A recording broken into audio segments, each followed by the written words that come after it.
Hey, everybody, it's your friend James Shaw. Trust you're doing okay. You know, one thing we like to do is talk to elite people who are doing elite things. And thanks to the internet, we've been able to take this big world and make it so much smaller. And today I'm excited to have someone on that I met back in February when I went to South Africa for a family reunion in South Africa.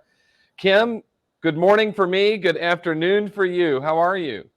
Fantastic. How are you doing? I'm doing great. Will you tell us who you are, where you are, and a little bit about your business?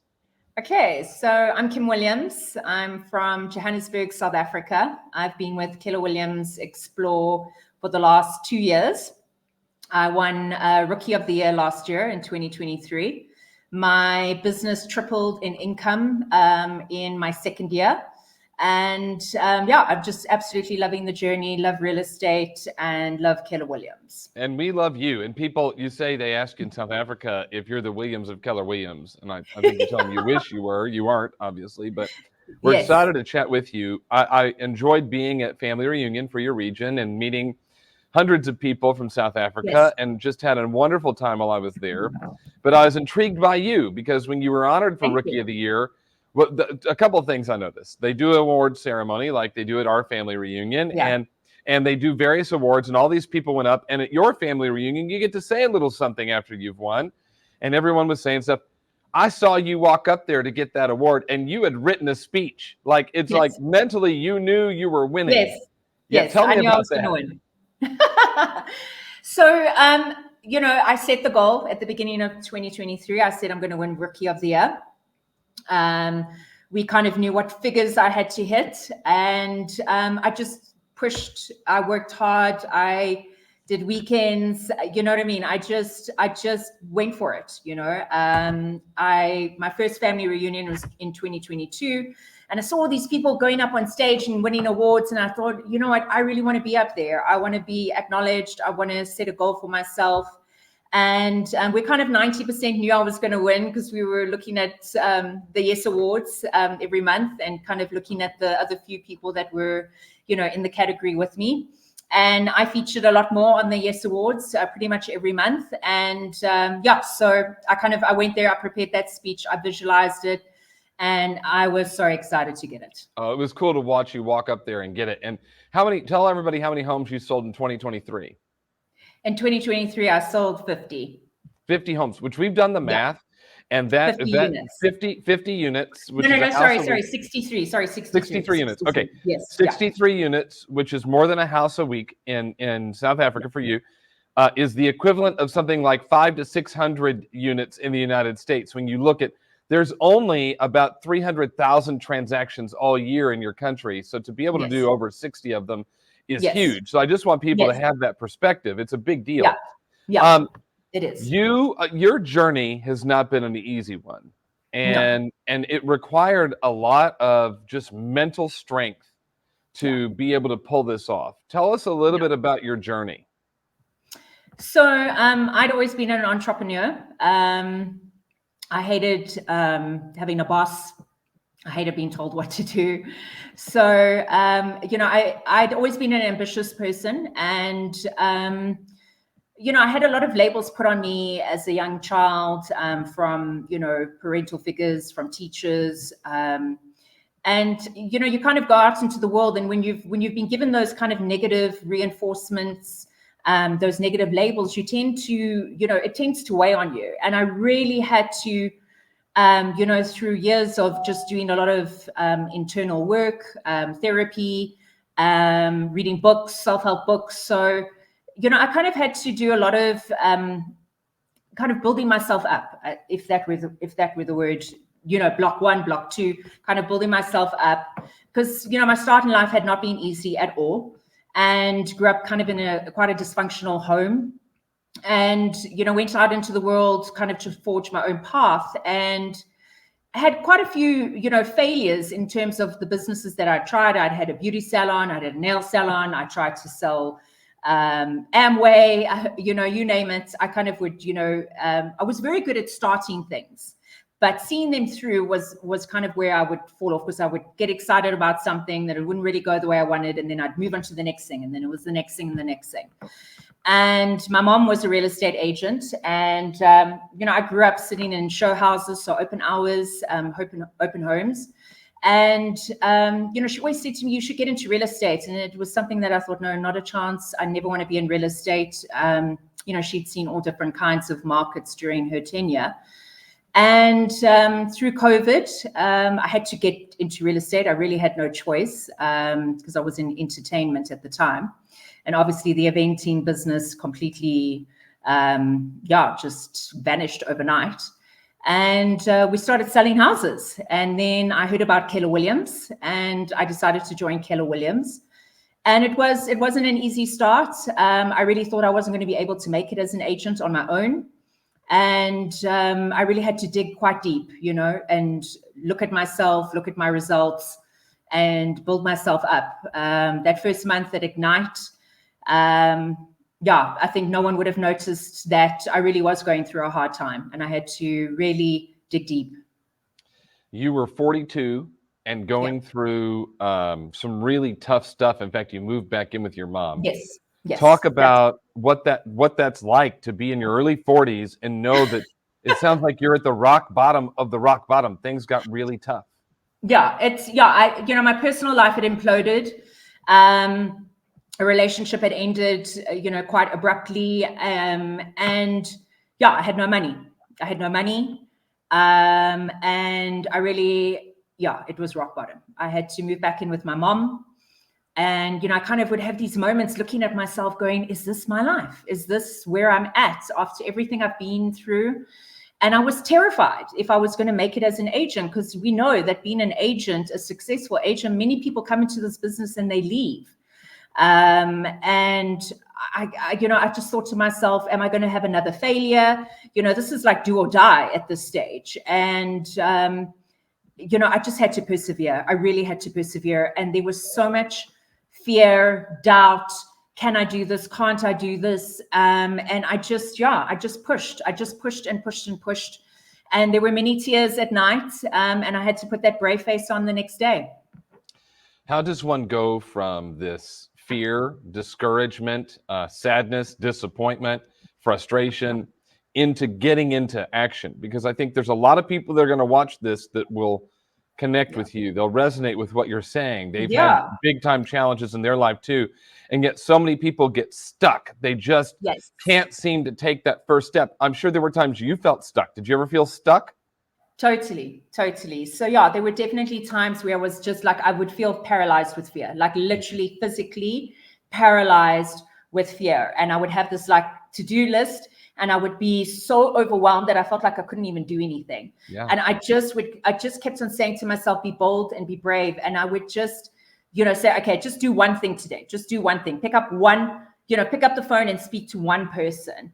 And, I relied a lot on keeping and, watching motivational stuff online. So YouTube, Joe Dispenza, John Kehoe, Mind Power. I would watch Keller Williams videos. So, I had done a lot of this kind of transformational work.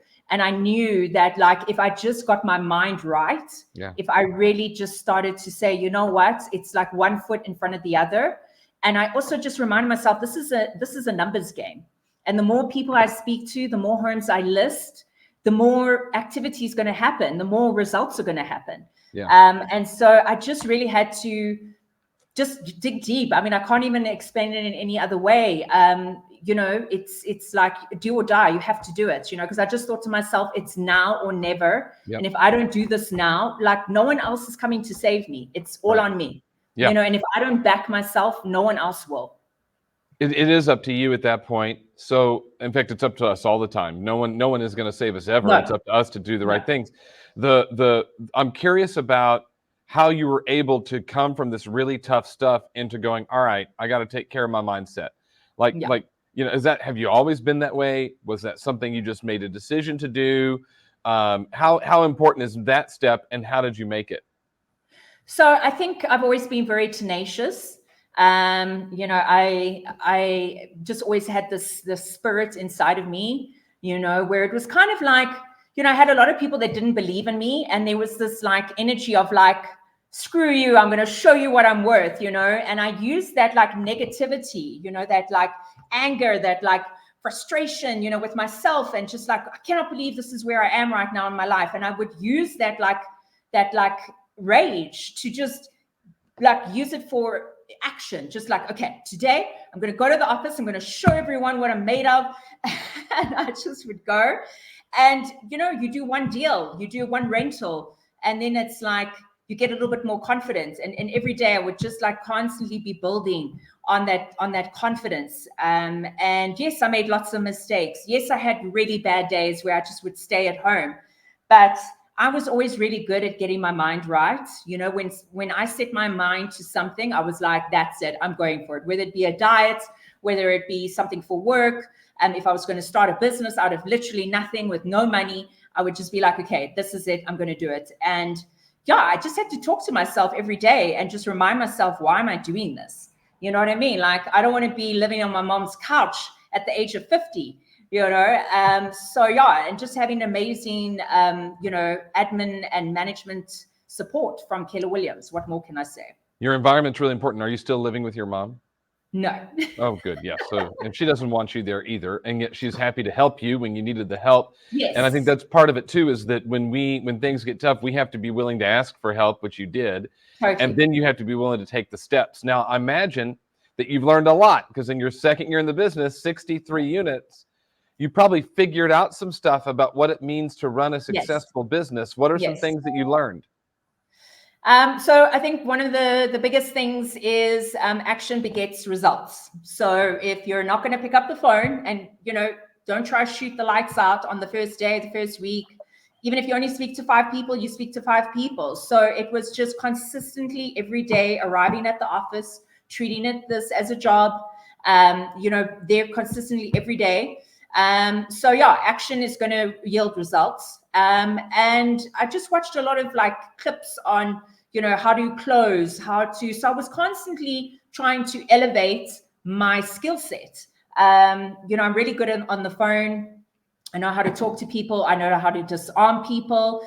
That conversation might start quite negatively, but by the end of the conversation, I can feel that I've won them over. I had a client say to me, I don't know why I said yes to you. You just sounded so confident that I just said yes, and so fake it till you make it, be confident, and just smile whilst you're talking, just talk to people, having people slam down the phone on me or say no doesn't affect me. And yeah, I think also just managing my clients' expectations. I'm really good at communicating, okay? And I think a lot of our problems in life and in work comes from a lack of communication.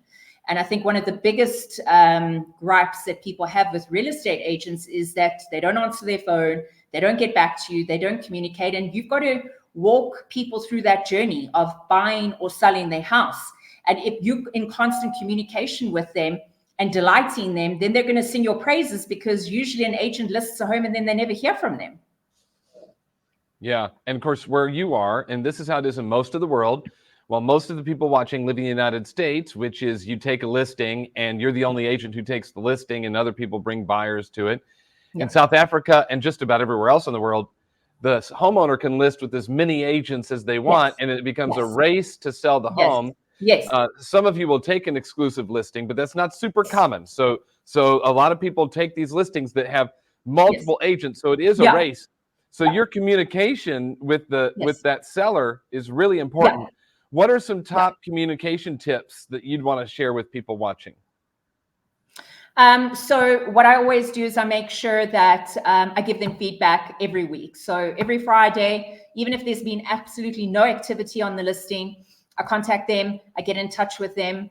I make sure that after every listing appointment or viewing appointment, you call them showings, I always then give them feedback. I tell them what's happening, because so many times, agents will take people out and then they just don't tell the seller, they don't give them any information, or feedback. And even if I can't get a hold of the buyer, I'll say, listen, I haven't heard anything, so let's just take it as a no. I also make sure that if they ask me any questions, I get back to them immediately. I keep in touch with them. I walk them through the process. I explain to them how it's going to work. Also, when I'm bringing buyers through to their property, I also give them a little bit of information about that buyer. So I'll be like, okay, so buyer X has just sold their property down the road. The kids are at the school in the area. They've got R1 million deposit to put down. They need to make a decision before the end of the year or in the next week. And they're super keen to see the house, so that, my seller knows that I'm actually working for that commission, that I'm, pre-qualifying my buyers. And then what I always do is I make sure that I get that bond approval, so that mortgage pre-approval upfront, before I do an offer to purchase, so that we can mitigate any risk.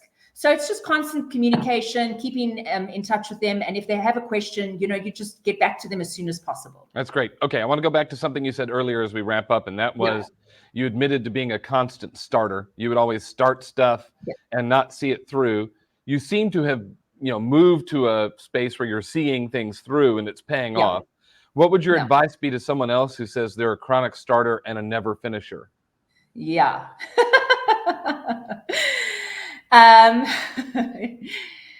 This business, honestly, real estate, it's an incredible business, and it goes so much deeper than just selling homes. You're really changing people's lives.